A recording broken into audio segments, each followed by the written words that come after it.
Get ready for transcription in 5 seconds. 4, 3, 2, 1, start. The real limiting factor in industrialization is the lack of capital equipment.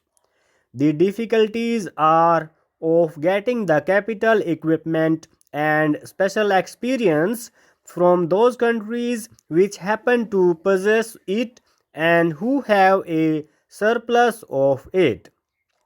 How far it can be obtained, it is for you to calculate and the producing countries to decide.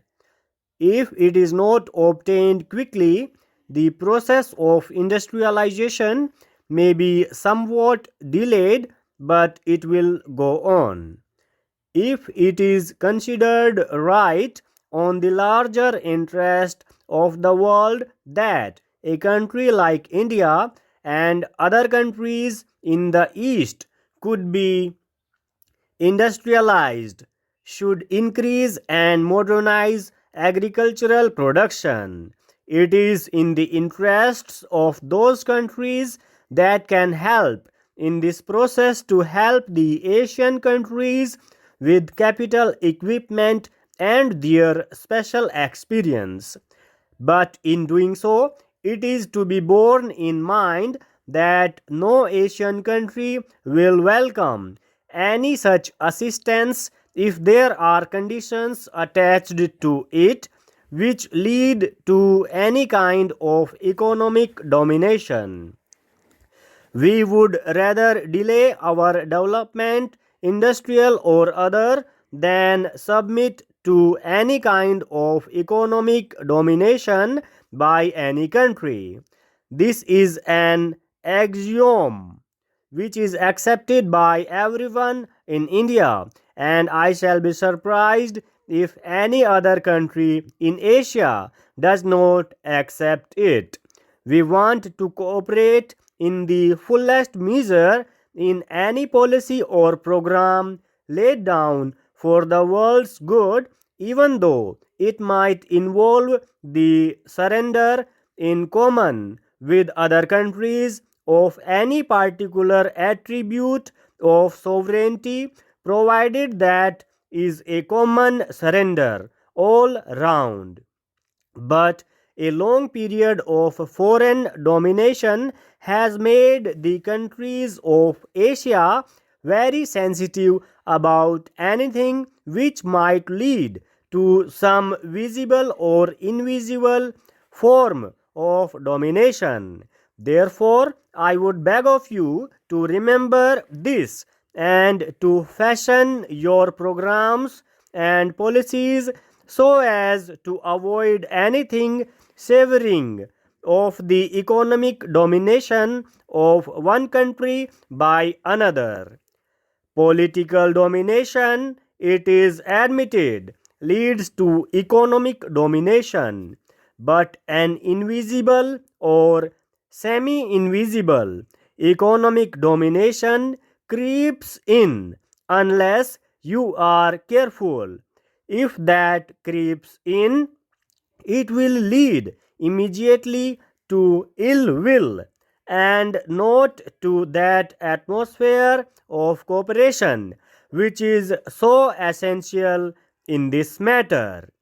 In a long term view, I suppose the most important thing is to develop our power resources.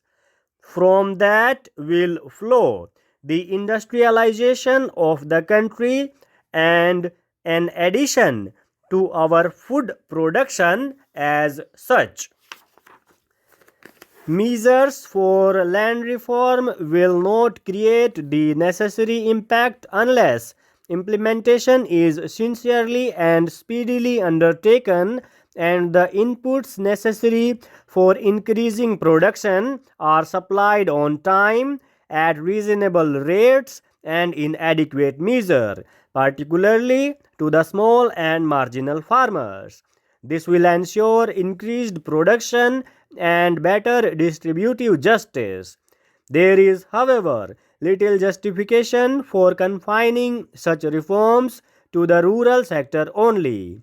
The Monopolies and Restrictive Trade Practices Act appears to be a step in the right direction but is not adequate. In a developing economy like ours, the oligarchy of a few families controlling big industrial empires and wielding enormous money power possesses a big threat to the country's political system besides distorting its socio-economic base.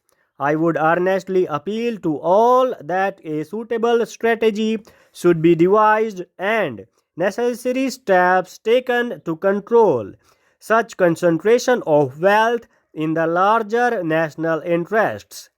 As a country that missed the forest industrial revolution and hardly caught up with the subsequent ones, India finds itself in the unenviable position of having to race against time in coping with the multifarious challenges of a population explosion and the rising expectations of its people. The war against poverty cannot be fought and won through a mere redistribution of the existing resources that are inadequate for feeding and providing jobs for the great mass of our people. We must create more national wealth through a balanced development of agriculture and industrial sectors for marching forward to new frontiers of true equality and prosperity for all sections of our people. Our plans for socio-economic development have created hopes among our youth and they look forward to a better life. Our youth, the nation's most valuable treasure, must not feel impatient or apprehensive of the future. We need to effectively involve this vast reservoir of hard-working and intelligent manpower with the task of nation building, particularly in the rural areas. The draft sixth five-year plan sets out a new strategy for the creation of massive job opportunities through accelerated development of agriculture and cottage and small scale industries.